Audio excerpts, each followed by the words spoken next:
Olá, paz do Senhor, estamos aqui para iniciar mais um trimestre, primeiro trimestre de 2024.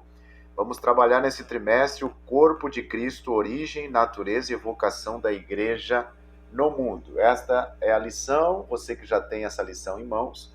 Vamos começar aqui mais um projeto aí para o ano de 2024, né?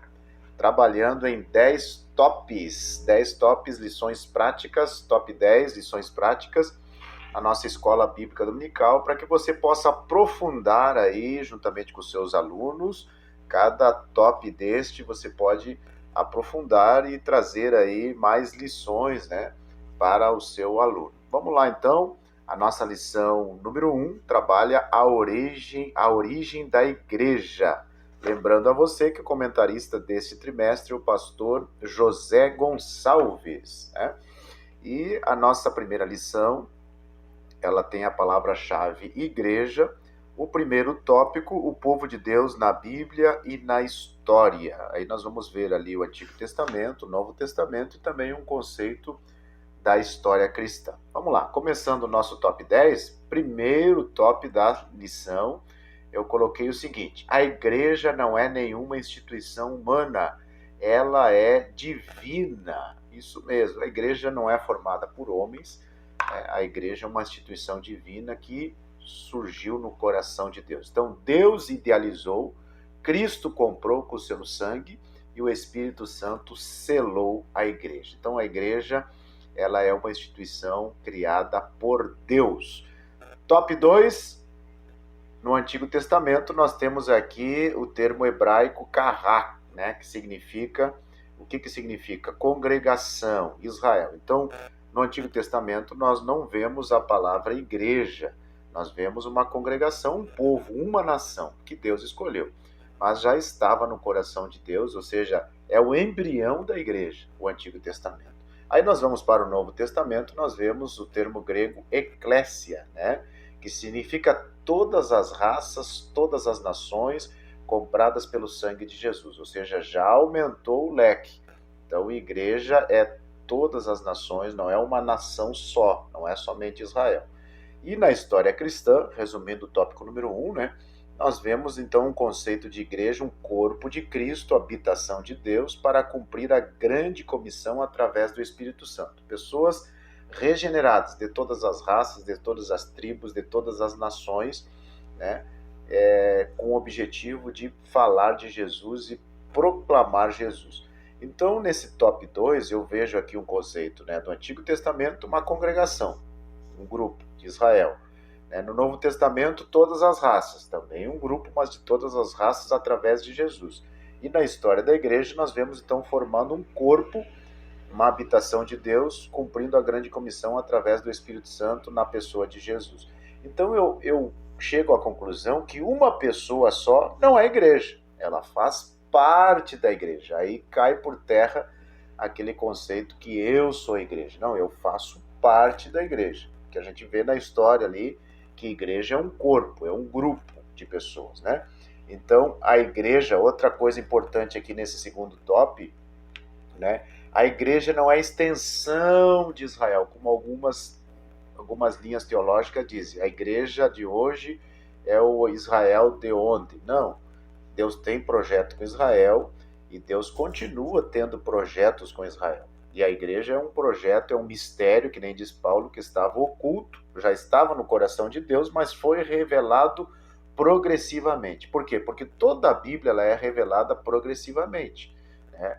Tem coisas que vai sendo revelado aos poucos. E a igreja foi uma desse mistério que estava oculto, que nem diz Paulo em Efésios, e foi revelado progressivamente. Se materializou no Pentecoste, no Antigo Testamento, tá bom?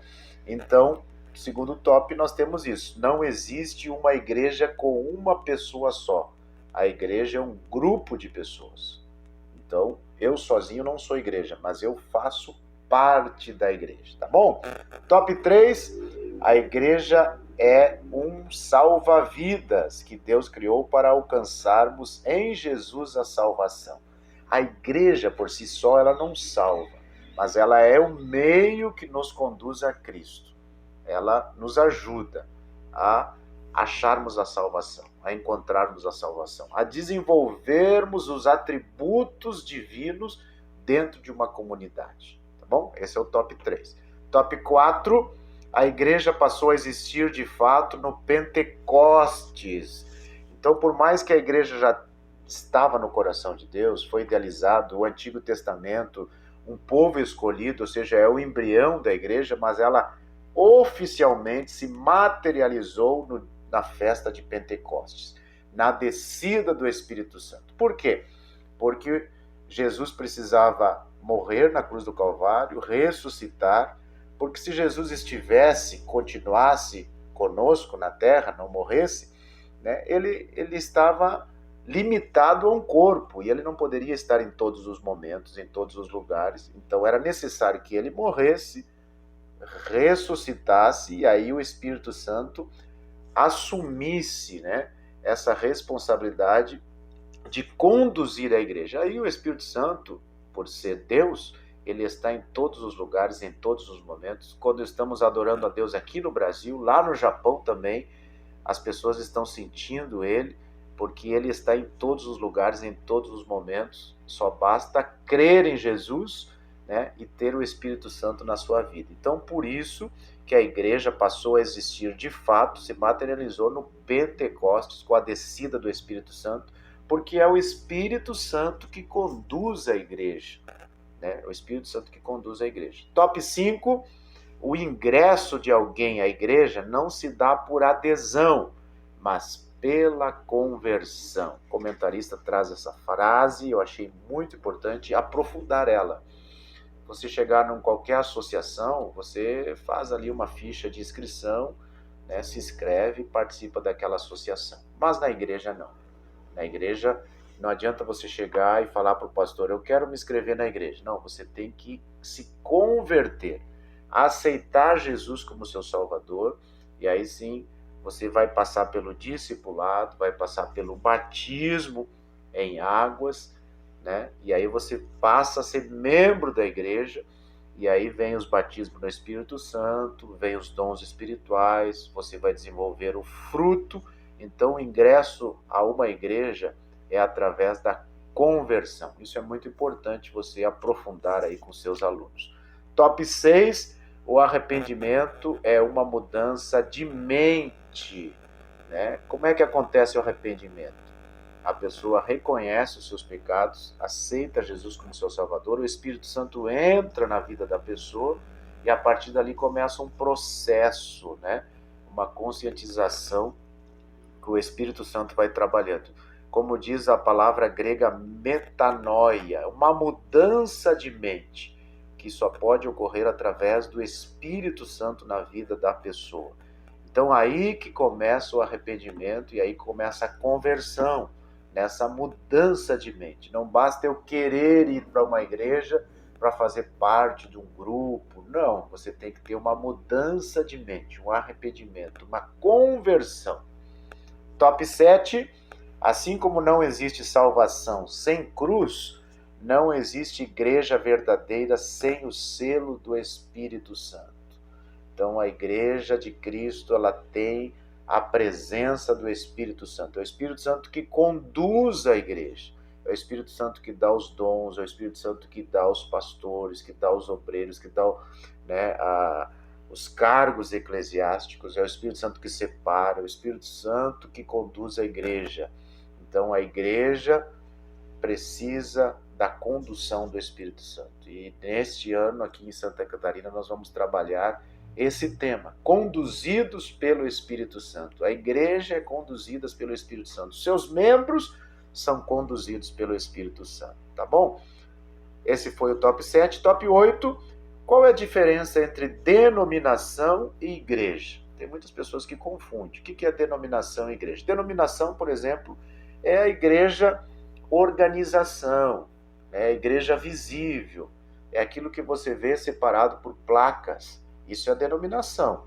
Por exemplo, temos as denominações históricas, né, que não acreditam que o Espírito Santo ainda conduz a igreja. Temos as denominações pentecostais, que acreditam que O Espírito Santo conduz a igreja e dá dons para a igreja, e o mesmo que aconteceu no Pentecoste continua hoje nos nossos dias, batismo no Espírito Santo, dons espirituais, essas são as igrejas pentecostais.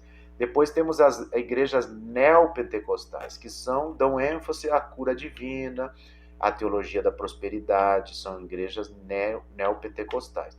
Tudo isso faz parte das denominações, do CNPJ da igreja, dividida, organizada, né, por uma organização visível. Agora, a igreja está acima de todas essas coisas. A igreja é o organismo de Cristo, é a igreja invisível, é a igreja divina. Então, as pessoas podem fechar uma denominação, mas não conseguem fechar uma igreja. As pessoas podem, através de um erro de um líder, criticar uma denominação, mas não a igreja, porque a igreja é onde abrange todas essas denominações, e a igreja ela é uma organização, um organismo invisível, divina, que está, essas denominações estão inseridas na igreja. Você está me entendendo? Então a igreja é muito maior do que uma denominação. Nós devemos fazer parte da igreja em Cristo Jesus, claro que através de uma denominação, mas a igreja que é organismo invisível, divino e que vai subir para o céu. Dentro dessas denominações, vai ficar pessoas que estão brincando com as coisas de Deus, que não estão levando as coisas a sério, que estão lá somente para ter um momento de paz, mas não vivem a palavra, estão dentro das denominações.